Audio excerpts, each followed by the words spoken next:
Saudações rubro-negras, meus amigos, uma vez mais aqui no nosso canal Flaturus, e gostaria de trazer aqui para vocês um vídeo diferente. Hoje vamos analisar uma matéria agora que saiu no GE, muito importante aí a respeito do Flamengo, especificamente sobre o Gabigol e também sobre o Marcos Braz, que fala sobre o orçamento do clube. Gostaria de, antes de partir aí para a leitura da matéria e para comentários da matéria, pedir humildemente o seu like, a sua inscrição, que é muito importante para o nosso trabalho, e também o seu comentário é super importante. Eu gostaria de saber a sua opinião sobre tudo isso que nós vamos ler aqui dessa matéria de hoje. Valeu, vamos direto para a matéria agora, sem enrolação. Tamo junto.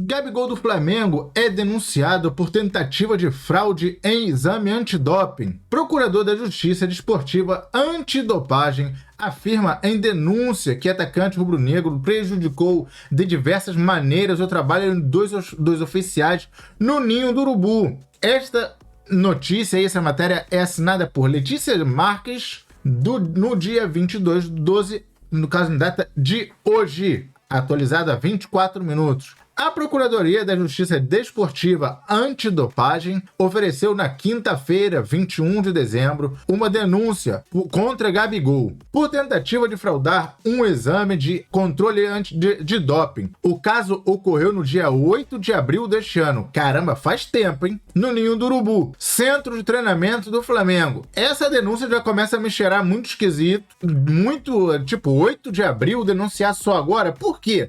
É muito esquisito isso daí. Aí tá aí o vídeo aí do Gabigol, o mini vídeo dele treinando, né, na areia. Com a denúncia, o atacante irá a julgamento, ainda sem data, no Tribunal da Justiça Desportiva Antidopagem, TJD-AD, por infração ao artigo 122 do Código Brasileiro Antidopagem, que se refere à fraude ou tentativa de fraude de qualquer parte do processo de controle. O código prevê suspensão de até 4 anos em caso de condenação.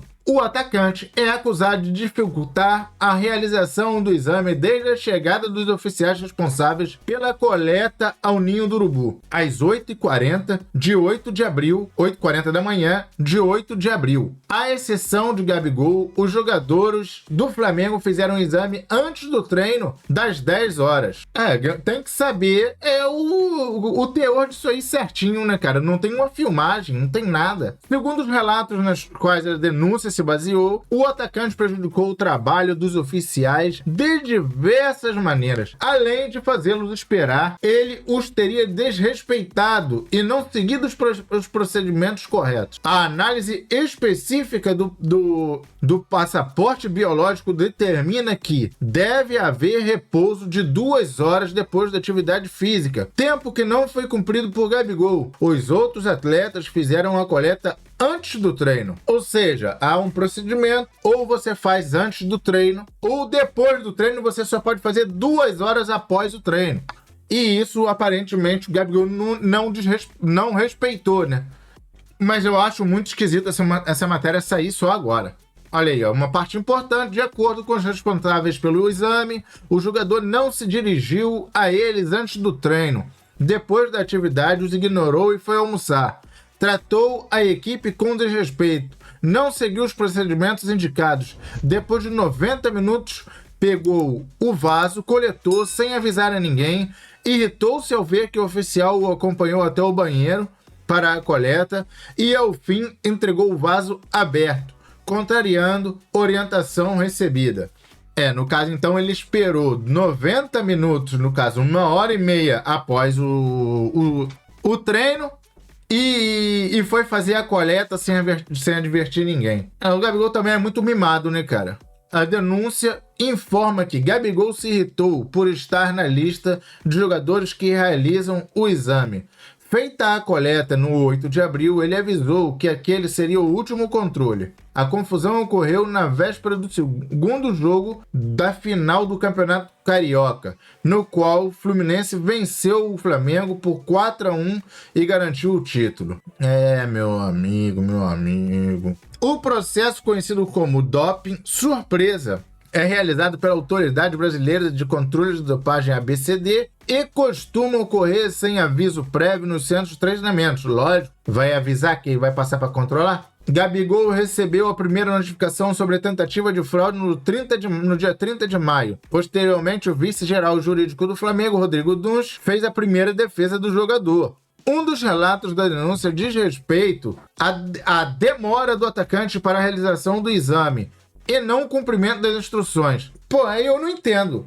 Eles dizem que tem que esperar 2 horas. O cara esperou 1h30. Não tô falando que o Gabigol está certo. E agora tá falando que houve demora? Não sei. Os caras chegam sem aviso prévio. Pode ser que o Gabigol chegou na hora do treino. Isso tá muito mal explicado também, cara. O Flamengo alega que o oficial de controle de dopagem é o responsável pelo acautelamento do material da coleta. Não houve qualquer erro de procedimento do atleta na entrega do frasco após a coleta do material. Acaso a entrega do frasco estivesse em desacordo com as normas técnicas de segurança, caberia ao oficial de controle de dosagem recusar e exigir uma nova coleta, o que não foi feito, diz parte da defesa do Gabigol. A denúncia contra o atacante, oferecida na quinta-feira, é assinada por João Guilherme Guimarães Gonçalves, procurador da Justiça Desportiva Antidopagem. No entanto, ele relata possíveis infrações cometidas pelo jogador. A própria tentativa de esconder a sua genitália no momento da coleta da urina configura uma tentativa de fraudar uma fase do exame. Pô, também tá de sacanagem, queria manjar o Gabigol, cara? Não dava pra ver o bagulho caindo dentro do frasco, não? A urina? Manjador ainda por cima, hein? A denúncia pede que Gabigol seja intimado a prestar depoimento pessoal, sob pena de confissão. Além disso, Márcio Tanuri, chefe do departamento médico do Flamengo, Leandro Martins, enfermeiro do clube, e o capitão Everton Ribeiro serão intimados a prestar depoimento. Agora, eu quero saber o que o Everton Ribeiro tem a ver com isso. O GE entrou em contato com o Flamengo, que afirma não ter recebido a intimação da denúncia. Leia a nota na íntegra abaixo. Ah, tem uma nota do Flamengo. Procurada a assessoria de Gabigol não se pronunciou até a publicação desta reportagem. Se o fizer, o texto será atualizado. Aí aqui vem o que é a Justiça Antidopagem, criado em dezembro de 2016, a Agência Mundial Antidoping, a WADA, o Tribunal da Justiça, por exigência da Agência Mundial. O Tribunal de Justiça Desportiva Antidopagem é o órgão do Ministério do Esporte, com sede em Brasília. Seu objetivo é julgar violações à regra de antidopagem, aplicar penas e homologar decisões proferidas por organismos internacionais antidoping. O tribunal tem membros indicados pela Comissão Nacional de Atletas, CNA, pelas confederações esportivas e pelo governo federal. Após denúncia, os casos são julgados em uma das 3 câmaras do TJDA, onde tendo o pleno como segunda instância. A nota do Flamengo. Aí a nota do Flamengo a respeito disso. O Flamengo ainda não foi intimado do oferecimento da denúncia esportiva feita pela Procuradoria e tão logo seja intimado, atuará na defesa do atleta. Não obstante, pode adiantar que não houve qualquer conduta intencional ou tentativa do atleta para afetar ou impossibilitar o controle de dopagem. O Flamengo confia na justiça desportiva e entende que os fatos narrados não configuram uma falta típica, sendo não mais que um mal-entendido. Então pronto, meus amigos, tá aí a notícia sobre o Gabigol, que eu acho muito esquisito que saia agora. É certo que o Gabigol é muito mimado, tem uns comportamentos aí muito mimado, mas também tá muita coisa mal explicada aí nesse controle. Tá muita coisa mal explicada. Questão de hora, se não é avisado, se o cara foi avisado ou não, chegou na hora do treino e teve que ir treinar direto. Isso a gente não sabe.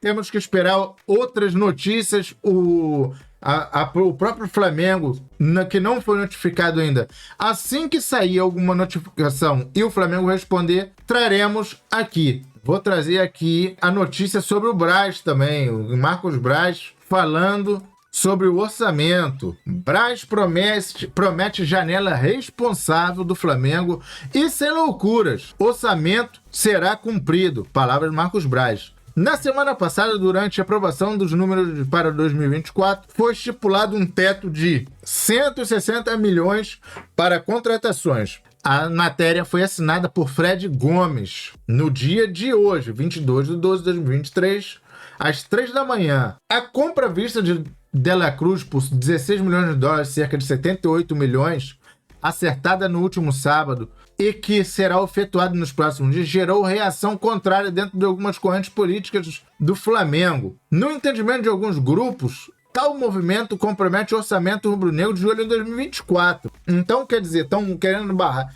Queriam barrar a contratação do Nicolás de la Cruz, é isso? Esses caras, quando tem que barrar, não barram. No último dia 12, o Conselho de Administração estipulou como teto para a contratação de valor de 50 milhões de euros, cerca de 160 milhões de reais. Responsável pelo futebol do Flamengo, Marcos Braz ficou incomodado com manifestações que insinuavam irresponsabilidade por parte da administração do clube e reagiu. Para ele, esse tipo de crítica parece representar o início da corrida presidencial dentro do clube.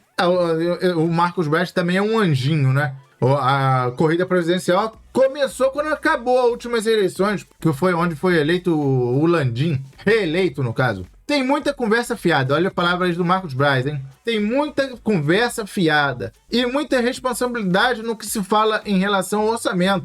Mas ele será cumprido e tratado com a mesma responsabilidade, sendo o último ano dessa gestão ou não. Tem ilações irresponsáveis, criminosas em termos de orçamento e talvez eleitoreiras, afirmou Marcos Braz ao GE. O que vocês acham aí, rapaziada, dessas palavras aí do Marcos Braz? Deixem aí nos comentários, eu gostaria de saber já a sua opinião. O que vocês acham dessa palavra aí do Marcos Braz? Será que é uma honestidade assim exacerbada da parte do Marcos Braz falar que esse orçamento será respeitado à risca? Eu gostaria de saber a sua opinião, meu amigo rubro-negro, e se é suficiente 160 milhões de reais.